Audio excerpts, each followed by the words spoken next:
Howdy, this is Jim Rutt, and this is The Jim Rutt Show.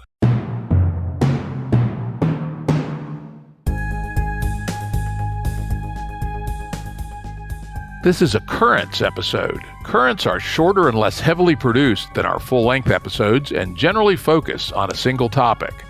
As always, links to books, articles, and organizations mentioned are available on the episode page at jimruttshow.com. That's jimruttshow.com.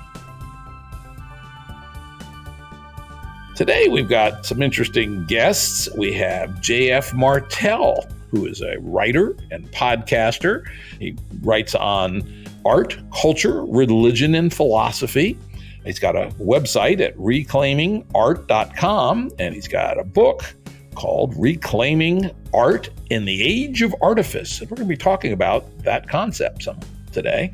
He has a podcast in which he co-hosts with Phil Ford called Weird Studies. That's an interesting name. Our second guest is Michael Garfield. He's a transmedia artist and performance philosopher. Now, what the fuck a performance philosopher is, I don't know, but I'm sure we'll find out here today. I do know he's a musician, an illustrator, and a painter, and he has a truly fascinating podcast. Lots of cool guests on it, including yours truly, called Future Fossils. Check them out. Welcome, guys. Well, thank you. I'm glad to be here. Yeah, the topic we're going to talk about today is something at the intersection of technology and art. What is that interaction about? And, I think the original thing that spurred me to reach out to Michael and say, hey, let's do a podcast was him musing about what effect would things like DALL-E have on art? What is NFTs doing to art, et cetera? And while we don't need to stick to that, it might be a place to start, kind of the intersection of technology and art. Who wants to go first? Well, we might as well start with, I think the post in question, the Facebook post that you replied to and invited me onto your show, was one of several that conversations I've been prompting on social media lately, just to invite more conversation about the sort of double-edged sword here of all of these sophisticated new tools. You mentioned DALL-E. I was just playing over the weekend with an invite to Midjourney, which is another one of these really powerful AI art programs. But of course, like AI art is sort of like the term social distancing or something. Like it kind of, depending on how you define those words, it does or does not make sense. And I think, we're early enough in the conversation. I want to pay tribute to a piece that I know I sent you all by Eric Howell, who's a fascinating author and scientist and interesting boundary crossing person that I vibe with, who recently wrote a piece citing Walter Benjamin and that essay, the Art in the Age of Mechanical Reproduction, as well as Tolstoy and others, talking about how art that is not created by a conscious agent isn't really art. That this new emergent field of promptism, where you're giving text-based prompts to these generative adversarial networks that have learned how to style transfer from enormous data sets of different artists that they've been fed. That these are not really, they may be in his most optimistic scenario, a kind of complex paintbrush that can be used then as raw material or a substrate. Like, it may never get good enough to effectively become indistinguishable from the work of master artists. But that seems to Eric and myself and lots of other people kind of naive assumption that it's never going to, and so I was thinking a lot about this kind of relatedly in 2017, when Adobe first announced that they were capable of cloning the voice print from someone with only 20 seconds of audio recording, and that you could then write text and then have the computer speak it in the voice of anyone you wanted. And so actually, while I was in Montreal that summer, I started writing a short story called An Oral History of the End of Reality, about the epistemic shock of complete failure, like the loss of the arms race against digital counterfeiting technologies and what that would mean to us psychologically and culturally. And so I've been thinking about this stuff for a very long time and its effects on the labor market and so on. And I just, as someone who has already at 38 lived through a profound amount of technological change and the impact that it's made that I've observed on my own career and the careers of many, many other artist friends, it just seems like a really important topic now to try and we can't really get ahead of this, but we can try to stay on top of the wave as best we can and not get sucked under.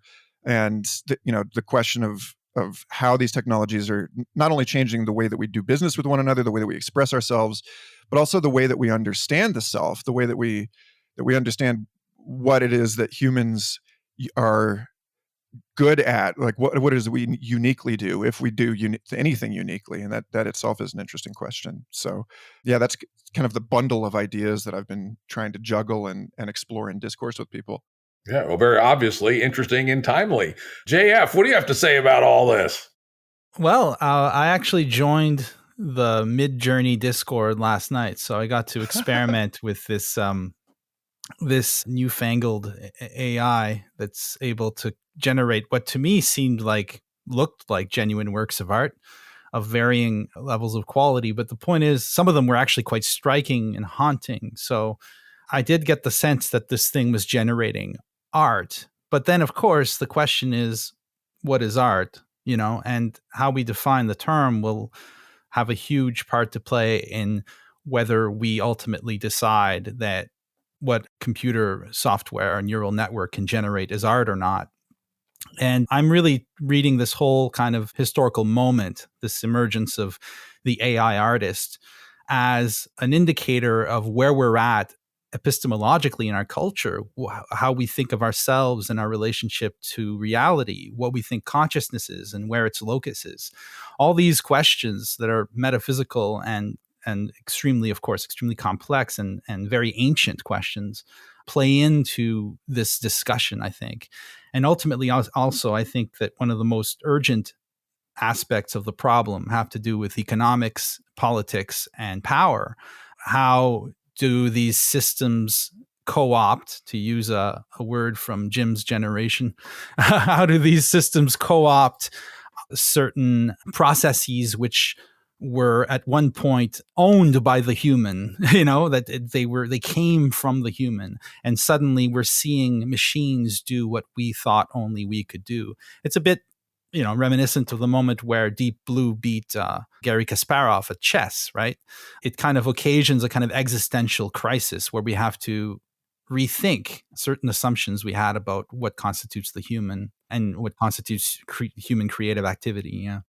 Of course, this is not the first time we confronted this question. If you look back in the history of art, there was a great kerfuffle about photography, right? Exactly. Well, say, what the hell is this, right? And then there was another gigantic kerfuffle about recorded music. And if we go back further, famously, Socrates was highly dubious about writing, right? He thought that this was a corruption of the art of philosophy, the art of literature, the art of drama. And of course, it was about 400 years after the adoption of the greatest innovation of the Greeks, which was the Phoenician alphabetic language model. And there was huge amounts of controversy. So this is not by any means a new question. And as I was thinking about it a little bit, there's sort of one distinction that might be useful, and that's the distinction between artifice facing. Is there a word for that? Must be making an artifact. Artifice, yeah. Artificing and discernment, right? So in some sense, one is artificing, making something, but a lot of stuff artists make, they throw out, right? How many sketches does a visual artist make for each one he turns into a painting? Depends on the artist. Some make a lot, some make a few. And so there's that intersection between making and discernment. And then there's discernment itself, right? I actually my wife asked me, what the hell are you going to be talking about today on your show, right? And I said, blah, blah, art and technology. And, that's a really interesting question. She's a professional art photographer, amongst other things. And so we had a little back and forth. And I said, for instance, suppose I programmed one of my drones and sent it on a 30-minute mission and randomly had it take 1,000 photographs of stuff in the mountains near where we live. and I gave it to you to go through and pick the 2 best images. Is that art? And she goes, that's a damn interesting question. And she came down with the answer that yes, the result would be art, because the discernment was where, and again, she had never thought about this question in quite this way. So I'm going to turn that question back to you guys, your relationship between discernment and making, artificing. JF. It's a fascinating question. I actually just wrote an essay about this for a photography book that's coming out in a few months by Shannon Taggart. She's an amazing photographer. She's revived the old genre of spirit photography. So she concentrates on taking photographs of things like spiritualist seances and that sort of thing. If you've seen the old Victorian photos of, dubious photography of the spiritualist movement of the late 19th, early 20th century, she's kind of exploring that as an artistic project. And in this essay, I came up with this thought experiment where you take a great painting, for instance, Van Gogh's last painting is the one that I use, the one with the crows flying over the wheat field, which is obviously a beautiful and powerful piece of art. And I was imagining, instead of that painting, coming upon a photo that was taken either by a camera working automatically, or maybe by a child, or maybe a photo taken by mistake, but which coincidentally was identical to the painting. Had the crows, the wheat field, the path, all the elements of the painting would be present in this random photo. So the question is, all the meaning we extract from the painting, would we be able to extract that meaning from this random photo, which is identical to the painting? Do you understand what I'm saying? Oh yeah, absolutely. And the answer is obviously yes, one could extract all that meaning, the symbolism of the crows, of the wheat, of the light of day, the falling light. You could come up with a symbol intimating death or transience or whatever it is that people have read in Van Gogh's painting. But of course, the one missing element is the discernment part. But to me, that's hardly an argument against the accidental photo being art. To me, that's an argument that the world somehow is constantly producing artful moments. That's what Jung called synchronicity. Whether it's intended or not, we're constantly living through moments where divergent and disparate causal series that have nothing to do with one another suddenly converge to produce a moment of meaning. In a sense, you could see the human being itself as a synchronistic event in the history of the universe, if you want to be a materialist. Because we're meaning making and meaning discerning creatures in a world, I'm putting on my secular filter right now, in a world of blind material interactions.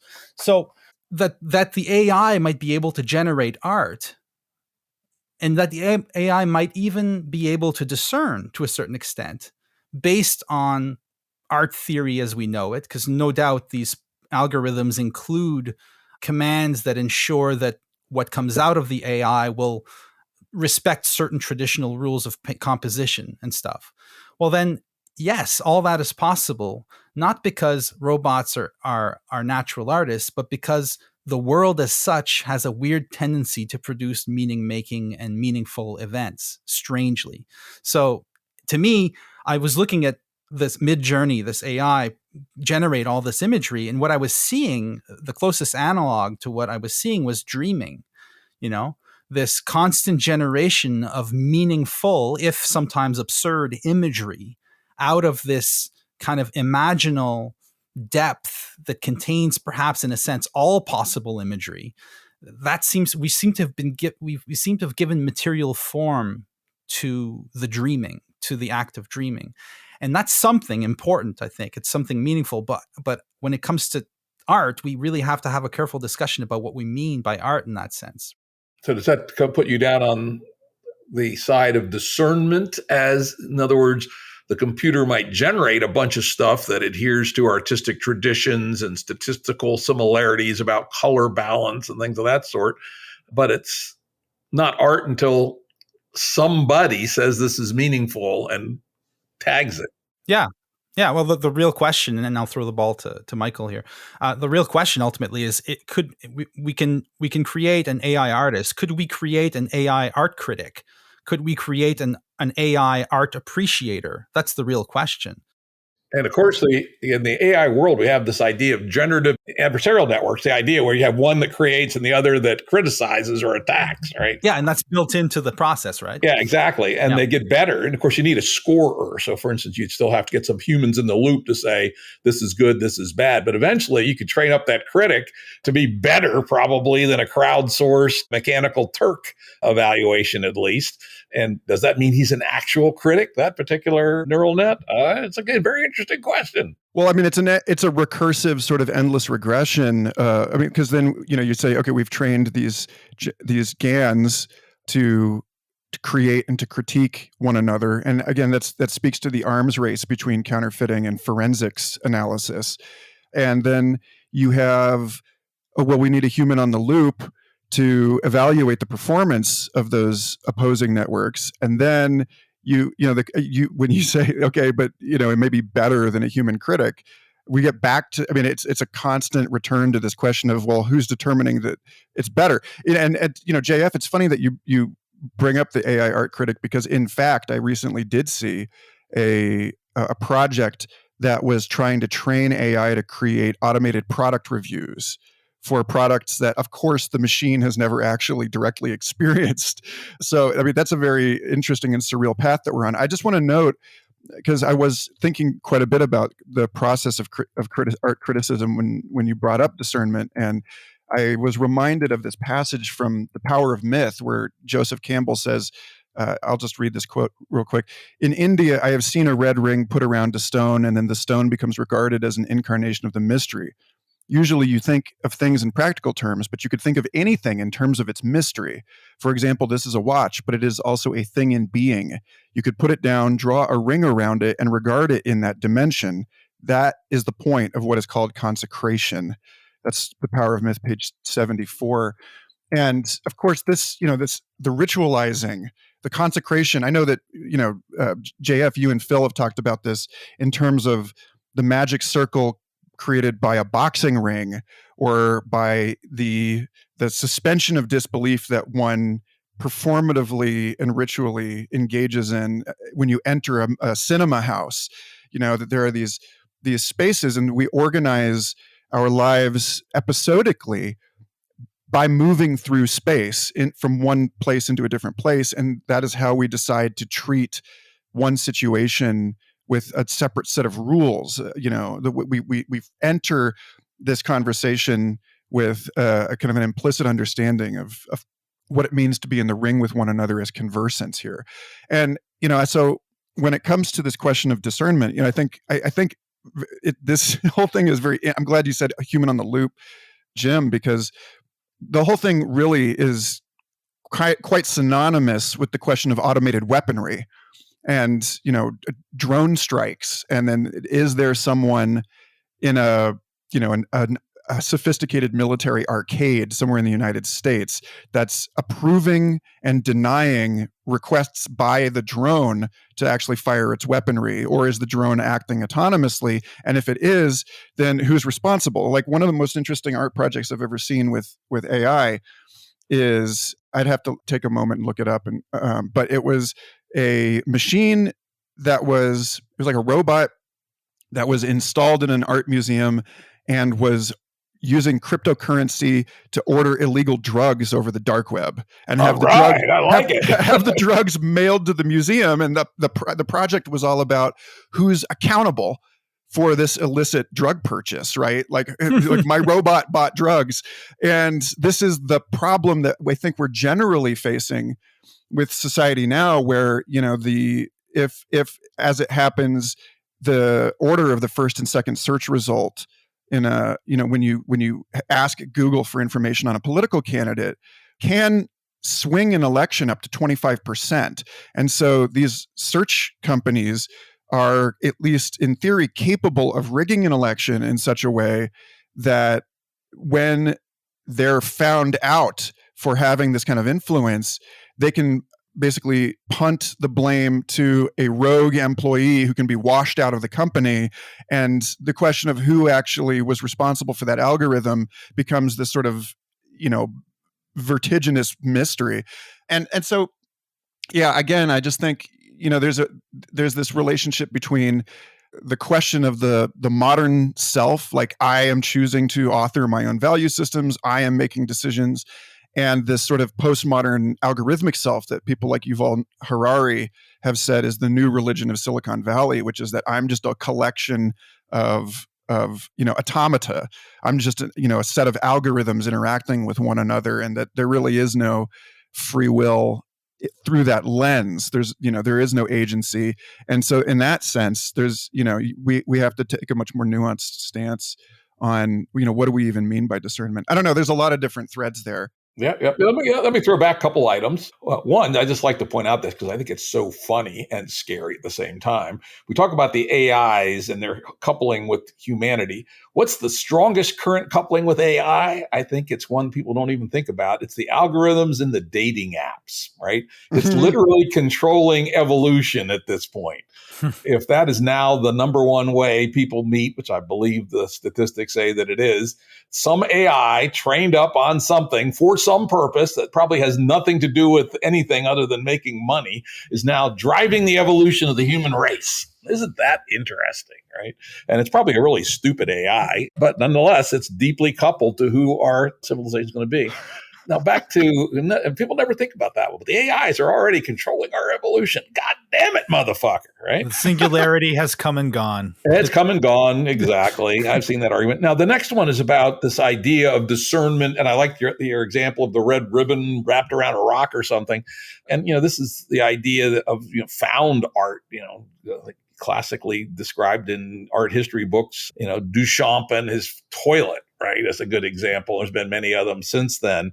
And, again, it's kind of getting very meta, right? Or what's the one? This is not a hat or something. I don't know. Or this is not a pipe. Or I don't remember. Another one of these, just sort of fucking around. Art as fucking around at some level. At least those Philistines like myself would say that. It's like I tell people every time I go to New York, my wife and I always like to go to the Metropolitan Museum of Art and, wallow in, 4,000 years for the greatest art ever created. And then I walk into the goddamn modern art wing and I want to pull out a machine gun and just start shooting. I go, what the fuck is wrong with the society and call that shit art, right? Well, the CIA is responsible for American modern art. I mean, they're abstract expressionism. Yeah. Yeah. I mean, they promoted this as part of the info warfare against, they wanted to make America look like a creative superpower, and that our culture was emblematic of our superiority. And so they were the ones that took Jackson Pollock and gave him a career, and put all these shows together across Europe. And so, I mean, that's when you look at a Pollock and you say there's no signal here, that's just noise. It's actually that the signal is the man behind the curtain of Pollock's success, as far as I'm concerned. It's that what we're actually looking at is a kind of noise attack against the reasoning of the Russian art scene, and I don't know. Anyway. Well, that's interesting. I can tell you a little story here. As you know, I love to tell tales. I had lunch with the leading critic or evaluator of Pollock. Right. And we chatted quite a bit about Pollock and his art and how did you authenticate a Pollock? And he told me it took 2 months to authenticate a Pollock that was worth $100 million from a fake that was worth 100. And of course, I'm cynically thinking, well, fuck, right? There's something seriously wrong with this picture. If it takes the world's leading expert 2 months to tell if a $100 fake is, whether it's a $100 fake or a $100 million real, why would I not just get the $100 fake, right? And have whatever effect comes from that artifact. And, as Michael knows, I lived in Santa Fe for many years, one of the leading art markets in the world. And my wife and I did collect art, but we did it in a very Philistine fashion. I'd tell people, yeah, I'm willing to pay about $500 a square foot, right? And they'd say, well, what about really great art? And I go, yeah, I'll pay 50 grand for a Vermeer, the original, right? And they go, what? And to my mind, I don't really give a shit if it's an original or not. I know that in the philosophy of art, there's this big question of, is it the original is somehow important? I think that's utter horseshit. And that if an identical Vermeer that could be had, I'd happily hang it on my wall and would think it just as nice as having the actual Vermeer. And this idea of the actual artifact, to my mind, is bizarre and fetishistic. And the whole art scene of getting itself all whipped up into a frenzy about this stuff, strikes me as crazy. It's kind of like $160,000 for Elvis's comb or some goddamn thing, right? So anyway, Michael and I've been rattling on. JF, your turn. Yeah, well, I'm just going to stay with what you've been saying because I think it's a really interesting and important part of the problem. It's the problem of the authentic artwork, right, as opposed to the counterfeit. Now, you said you'd be just as happy to have a fake Vermeer that's identical to the original as you would to have the original. And I understand what you mean by that because you would be getting all the art. It would all be there already. So why would you have to buy the original when you can get a perfect replica? And that's a valid point when you consider the art from the symbolic end of the art of the kind of axis of what art is. At one end, art is imaginal, but using that word, I mean that it's an image that resonates with meaning in a multivalent and ambiguous way. I think that's one. It's true of all artworks. It invites exploration, interpretation, questions. And yet at the same time, it seems to be expressing something positive in some way. So if we look at that end of the art axis, then of course the fake Vermeer is just as good as the original. But if you look at the materiality of art, that's the other thing. And that's what Walter Benjamin is writing about in his famous essay on the work of art in the age of mechanical reproduction. The materiality of art, or more specifically, the historicity of art, the fact that art came at a specific time, the fact that that image, whether it's the fake or the original you're looking at by Vermeer, that image emerged at a specific time from a specific subjectivity, experiencing a specific confluence of reality at that moment, and such that he felt, or he was driven by this need to express this particular image. That's also an important aspect of what art is, I think. And that's what gets lost in the idea of AI art. AI art comes out of a null time. And I think that it comes out of a pure logical time. For instance, I'll give you an analogy that might be useful. A famous Jorge Luis Borges story, The Library of Babel, right? One of my favorites. That's a good one. Wonderful, mind-blowing story about an infinite library in which there's an infinite number of volumes, and each volume contains a completely random combination of the 22 letters of this fictional alphabet, plus a few other syntactical or orthographic symbols like a comma, a period, that sort of thing. So if you consider a finite number of letters, a finite alphabet, and an infinite library, that means that library will contain not only every text that's ever been written, but every text that could possibly be written. So everything has already been written in this infinite library, which, since it's infinite, does not exist in the space-time we know. It needs to be some kind of eternal space-time that Borges is imagining here. So it's in the space of pure logic, all books have already been written. That's a fact. In fact, somebody actually came up with a computer version of the Library of Babel, and I found entire paragraphs from my book in that software or whatever on that website. I can't remember the web address, but perhaps someone on your crew can locate it. That's pretty amazing. So in other words, every book has already been written. It's true. In the space of pure atemporal logic, all these things already exist. And AI art is just another version of that. You have a finite number of pixels, a finite color spectrum. Therefore, every painting could potentially emerge out of this AI, and in a sense, already exists in its potentially in its makeup. So the question at that point, the question of historicity, that other axis of art, the part where art is about what was said, what was shown at this one time in history, becomes super important. And the abolition of history, which we're all living through now, the abolition of time under kind of the techno-capital kind of everything all at once thing that's going on right now, is making us, I think, forget that important dimension of human subjectivity, which is that we exist in time and in history. And that art gained all its meaning from its historical or its finite nature, that it emerges and dissolves in time. And so if you let go of that axis, that pole, then yeah, everything becomes art, and also all art already exists. It becomes in a sense meaningless.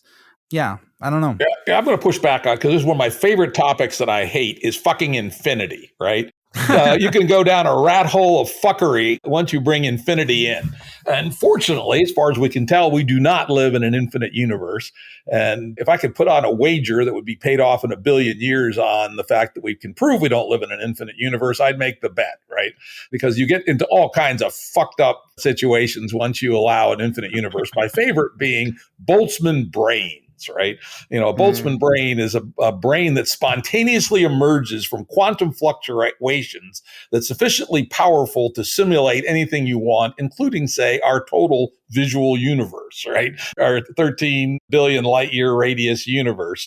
And once you entered, not only do we have Boltzmann brains, we have an infinite number of identical Boltzmann brains and an infinite number of identical Boltzmann brains that differ by 1 bit, right? So get rid of infinity. It just leads to absurdities.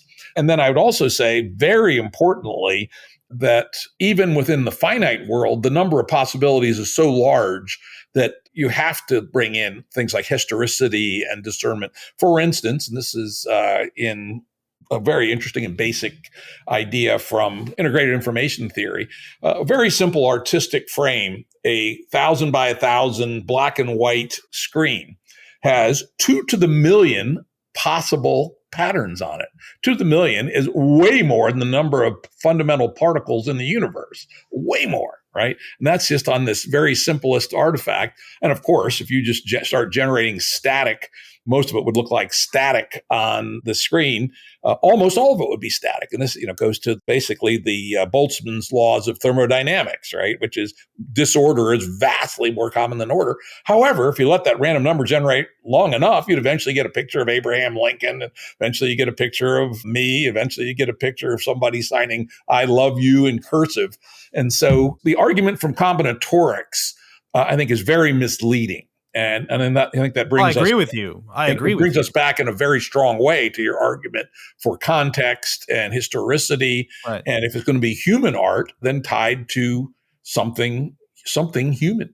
I love this, and it's a really fertile place. I'm glad that the two of you brought the conversation here, because I wanted to bring up this piece by W.J.T. Mitchell called "The Work of Art in the Age of Biocybernetic Reproduction," which is a sort of rehashing of Benjamin's concerns in an age of computation and big data and bioengineering. He talks a lot about Jurassic Park and the Matrix, and consequently, I love this essay.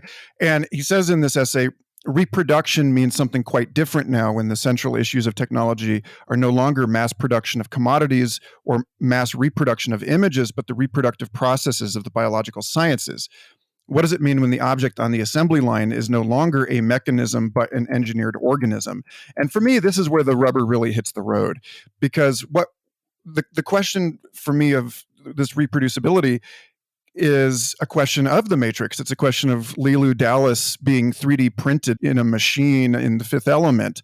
It's this question of, I'm a lot of my writing is motivated by the prompt of, what is it going to mean when you 3D print your babies? And already people are prophesying that we will start basically raising digital offspring in the metaverse, and that eventually you'll have selected, out of the thousands of parallel iterations of possible children, you'll have selected one that you actually want to, 3D print with us. And they're talking, they're these.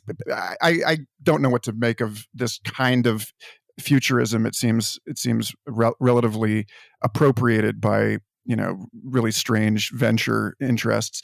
But at any rate, Mitchell goes on to say, and this is echoed in people like Douglas Rushkoff's work, the book Present Shock, when everything happens now, talking about this tension between, as J.F. you're talking about the historicity, the situatedness of these like living sapient people, and of a given work created by them. And then this, this other thing, which is, Jim, the apparent order that, this sort of pareidolia that we find in, the random pattern that looks like somebody's written "I love you" in cursive.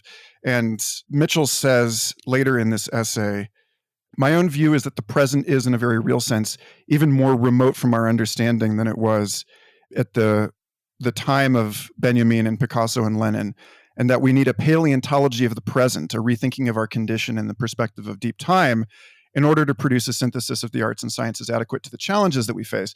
So earlier you asked, Jim, what is a performance philosopher? I'm really inspired by and riffing on MIT historian William Irwin Thompson, who I know we discussed briefly when I had you on Future Fossils.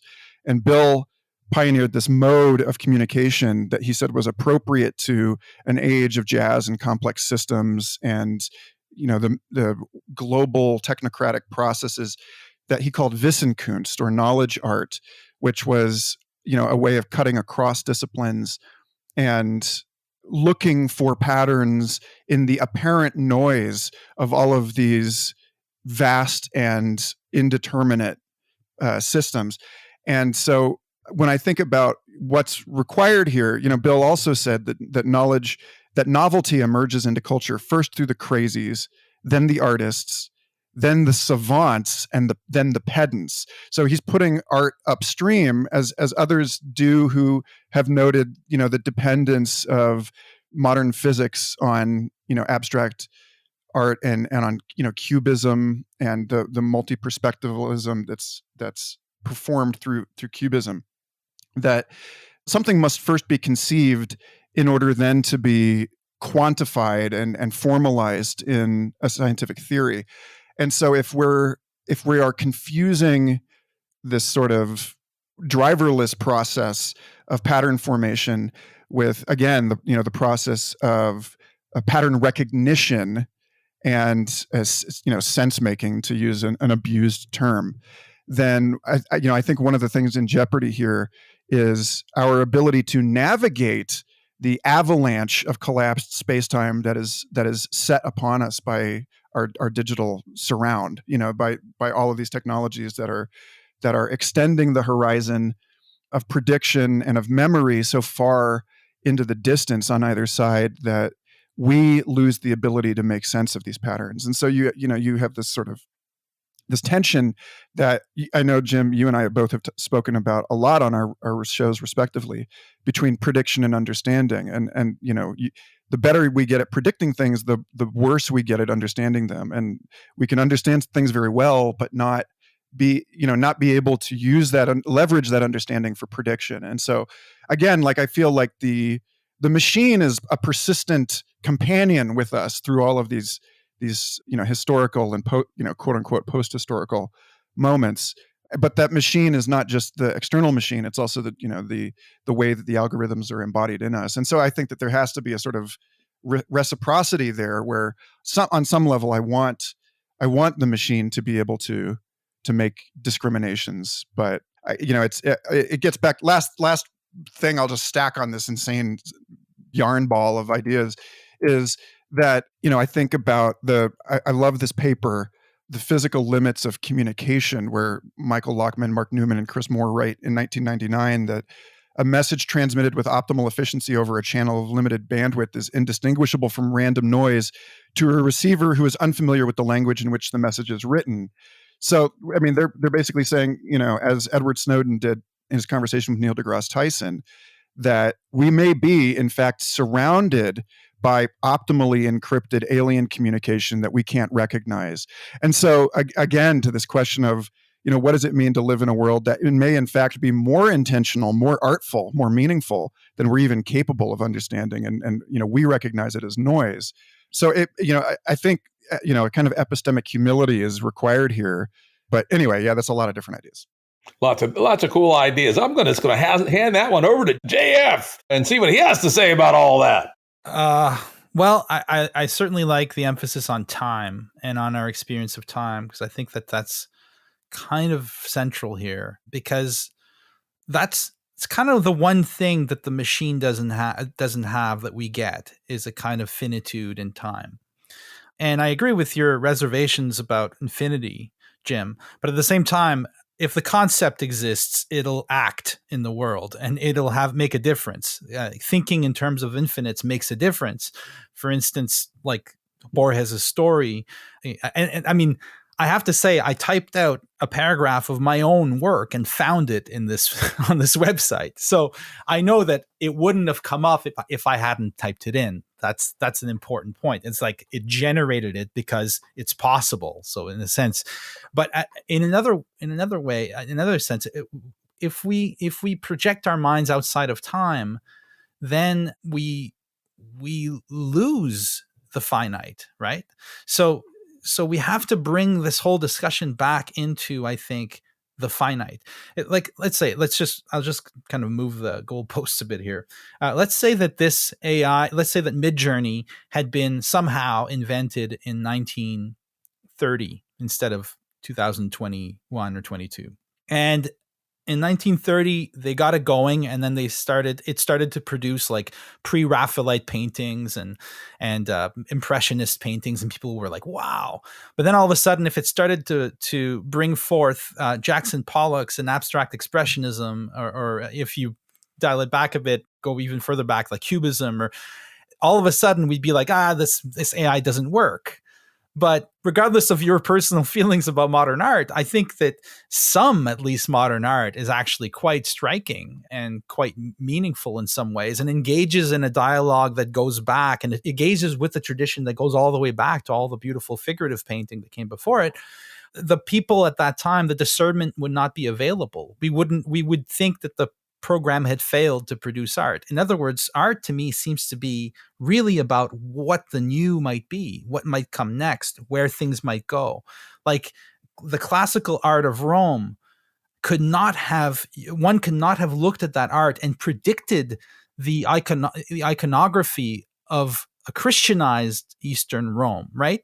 That was unpredictable. It was completely unpredictable. No one could have gone from the Roman sculpture to the Roman icon that would emerge within 50 years or 100 years. There's a kind of absolute newness that we see in art, but it's everywhere, I think, in reality. But we really see it in art because art is about touching that, I think, touching what Nietzsche called the untimely. That if we go fully on board with this AI art stuff, well, these algorithms are they're just looking at the past, right? They're like the angel of history in Benjamin. They're looking at what was. They're building things. They're shifting, they're reconfiguring and rearranging pre-existing materials. Well, you could say that's what every artist has always done. And yet there's always a moment where a work emerges that people say, well, that's not art. That's not okay. And then eventually we see that, yes, it is. There's a novelty there that seems to become very difficult to imagine in this new kind of art as pure technology context. It seems to lack an element that's essential. Let me throw something out, see how you react to this, of what may be missing. And that is an evolutionary dynamic, right? Which is, Darwinian evolution throws out lots of random shit called mutations and recombination. A lot of it doesn't seem to matter. You make a small mutation, so-called neutral mutation, has no effect one way or the other. A lot of mutations are deleterious, makes the thing less likely to reproduce successfully. And then the rare mutation or recombination makes it more likely to succeed. And the analogy I've started to use lately is the garage band, right? A lot of garage bands really suck. But if it wasn't for garage bands, popular music would never evolve. It would just be rehashing the same old shit. We'd be hearing the Jurassic rockers, be hearing somebody once more at a bar playing Amy. Oh my God, I'll put a bullet in my head next time I hear Amy in a bar, right? So we need garage bands with a sort of randomness, but they're interestingly caught in an evolutionary context, which is if the friends and family of the garage band actually like that band a lot, and say, hey, this is as good or better than the bands we hear on the radio, then they'll probably get a bar gig. And if the bar gig goes well, then they'll go to a little local showcase, and maybe an A&R guy discovers them, and on they go. And so there's an evolutionary context that sorts the randomness. We could, some level, call garage bands almost random creation, right? It just happens to be whoever happens to get together and start banging away on their instruments.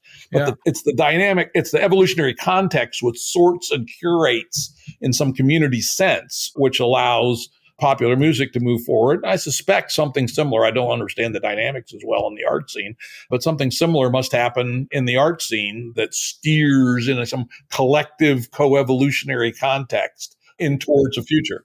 I think you're right, but I think that there is obviously a difference because, I mean, you can model it that way, but I think there is a difference. For instance, let's look at like the emergence of punk, right? So the punk is not just a type of music, it's a whole aesthetic, it's a whole world. There's a punk world. You can make a world that's punk. We have all these subgenres in like steampunk and clockwork punk and all this.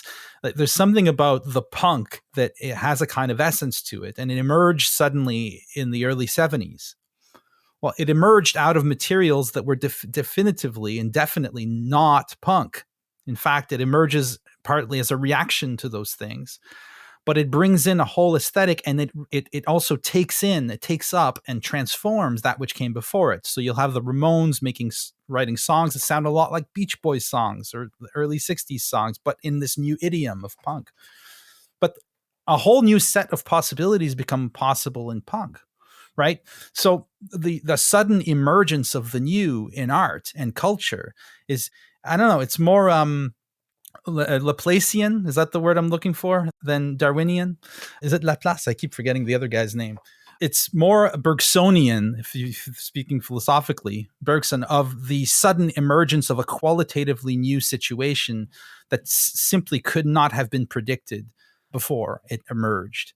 And of course, that happens in evolution too, though very infrequently. Yeah. In fact, work at a certain research institute, which we're not supposed to name, is, I guess I can on my show, the Santa Fe Institute. Some of the great thinkers, Walter Fontana, Jim Crutchfield, amongst them, have modeled the fact that often we would expect evolution to make teeny little changes or no change at all, or even drift backwards, and then suddenly discover a portal and go into a whole new thing. I mean, the famous example is the Cambrian explosion, where a certain small number of simultaneous mutations created the neuron, a few other things, and in a remarkably short period of time, every phyla, every basic group of living things that exists today came into existence in maybe as short as 5 million years, which is a ridiculously short time. And it was one of these punctuated equilibriums, as it's talked about. And certainly this happened, and of course, in memetics, social evolution has the advantage that it's not bound by generations, by chemistry, or anything else. And so, big moves can happen in culture very, very quickly. Exactly. But the dynamics, I think, are in some ways analogous. And of course, it's very important not to over metaphorize memetics from Darwinian biology. And I was probably a little bit guilty there in my analogy. And I should have said, metaphorically, they're very, very similar, that they're contexts which guide movement forward through some filtering process. And I was there at the very beginning of punk, or damn close to it. In fact, my little gang of minor criminals supported one particular punk band. And for a while, we were like the only people that went to the bar where they played, and they wrote a song about us and the whole deal. So yeah, I remember that epoch well. And it was definitely a counterculture.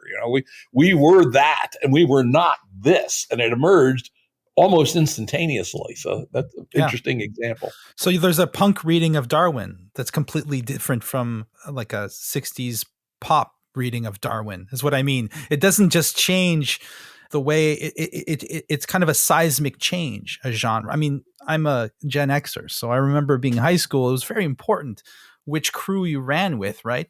I was a hippie. But that meant that I read Darwin very differently from how the jocks read Darwin.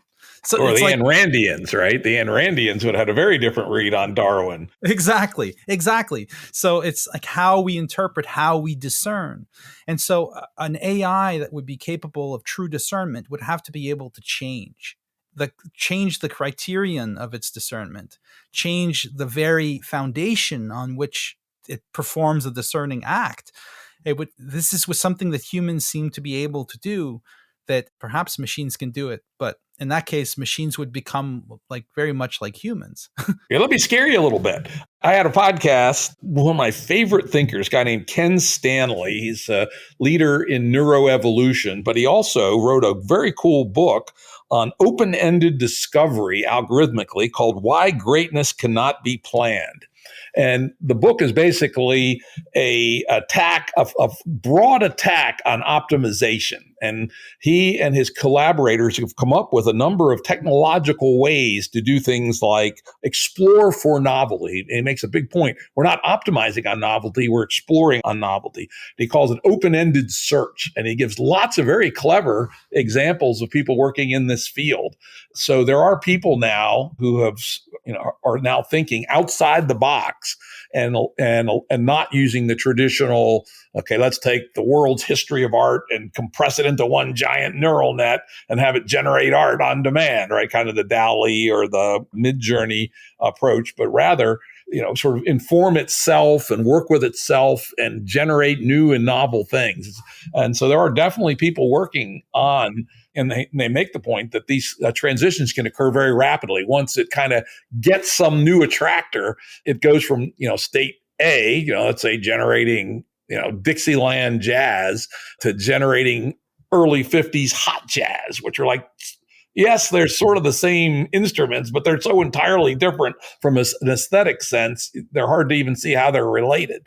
And you can have those kinds of transitions if you use this computer-based open-ended search, as Ken Stanley calls it. I really recommend that book, Why Greatness Cannot Be Planned, that I based that podcast on.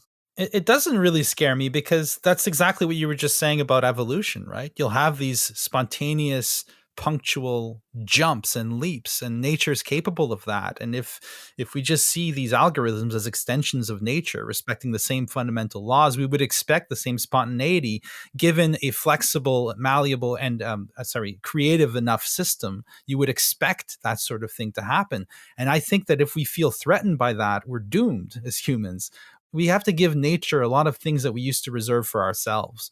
Right? Descartes was ready. Descartes had a killer theory, for how to make sense of the world, so long as we regarded animals as automatons. Well, he was the worst. He took us down so many wrong roads. Like, we could have a whole podcast on goddamn Descartes, right? He did, but he served a very important purpose at his time, I think. And it was very important for the sanity of Europe that Descartes come around and provide the means of preserving some locus of human agency in what was then an increasingly mechanical vision, not just of the cosmos, but of the human body. So he was coming in as a kind of savior, I think, and of course he created all these problems. But the point being that it required him to reserve for the human things that actually exist out in nature. They're out there already. And we're seeing that now through our technology. Our technology is becoming naturalized. It's joining nature, or it always was in a sense, but now we're seeing it. We can't deny it anymore.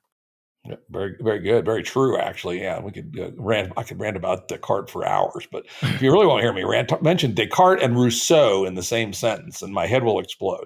But we don't Let's keep you alive. Yeah, it keeps me rolling. Damn it! Right. We don't have a lot of time left, but let's turn to a final topic. One of the essays that Michael sent me as a primer for this show was about the importance of noise. And again, was this issue of evolution, whether it's Darwinian or whether it's other forms of open-ended novelty search or whatever. Noise plays a big part. Put it over to Michael to give us a gloss on how noise and artistic creativity are somehow related. Yeah, I'm glad you took it here, because I was just about to bring this up. This is an essay called "The Future is Noisy" that was just published at Return.life and is a draft of what I hope is the last chapter in this book I've been drafting in public for years now, called "How to Live in the Future."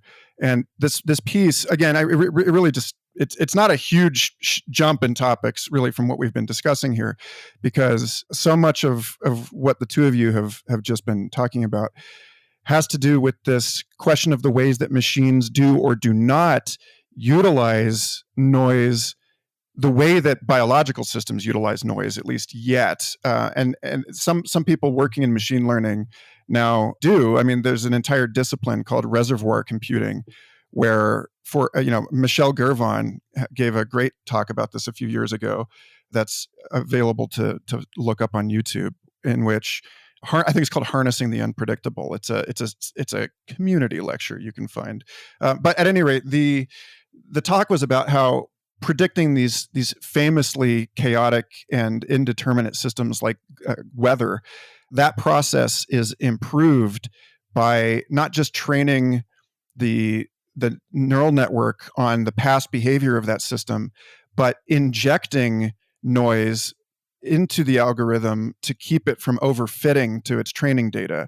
So like the world is always going to defy, like when JF, you and Phil on Weird Studies talk about the capital R real and how that's different from the lowercase r real, that the real in that sense is constantly challenging our models. I know, Jim, you've had Nora Bateson on the show, and she likes to talk about warm data, and she likes to philosophically attack the premise that we can ever really adequately model the world, this distinction between map and territory. And we double the predictive horizon of these weather prediction algorithms by training a camera on a bucket of water, kicking the bucket, and letting the pattern of waves enter into the machine learning process. And so the machine is looking at something that behaves a lot more like convection cells in the atmosphere.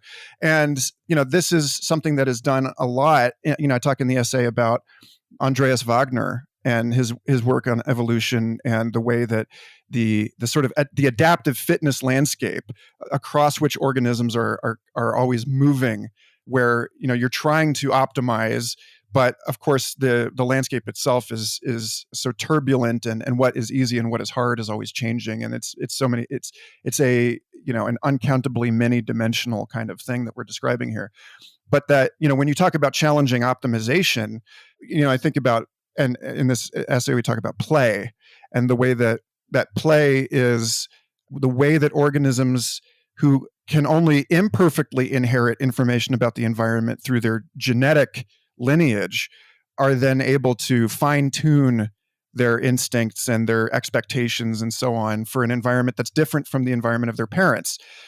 So that I think that there is this sense in which, if we really want to talk about machines that are creative, machines that issue some kind of discernment, machines that are capable of true novelty, then in a weird way, we come back to the question of the role of the oracle of oracular thinking in the process of science. Like with JF, when you and Phil had Joshua Ramey on Weird Studies to talk about how there's something of the oracle in the moment of the decision of a scientific hypothesis.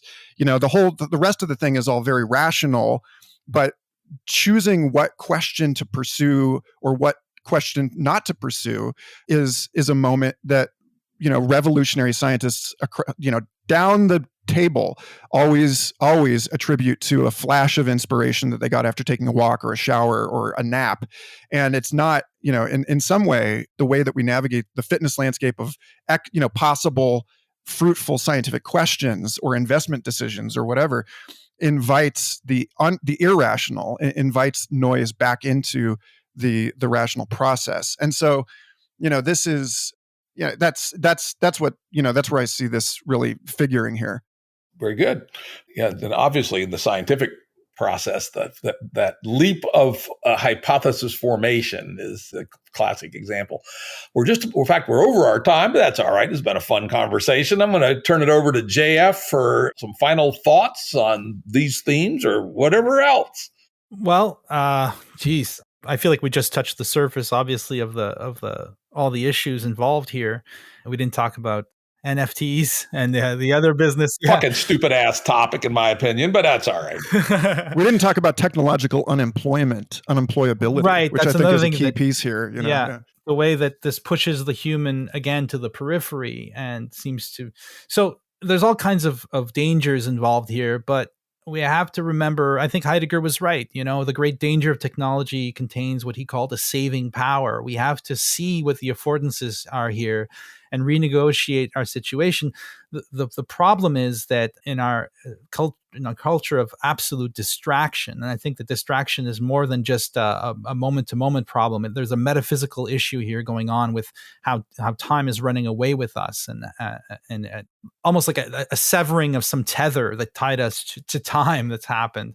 We have to be able to return, I think, to a kind of embodied existence which is less and less obvious to us in the day-to-day because of our dependence on digital tools of all sorts. So I'm really a big proponent of those books and thinkers who are arguing for a return to the organic. I don't like that word, a return to the analog, let's say. Yeah, there you go. That's the right word. And but not in a Luddite rejection of the digital, but if only to find our bearings again in the horizoned world of embodied finite existence, such that we can then discern what is going on in the digital oracles that we've created, And I think that this type of discussion is what is going to allow us to do that.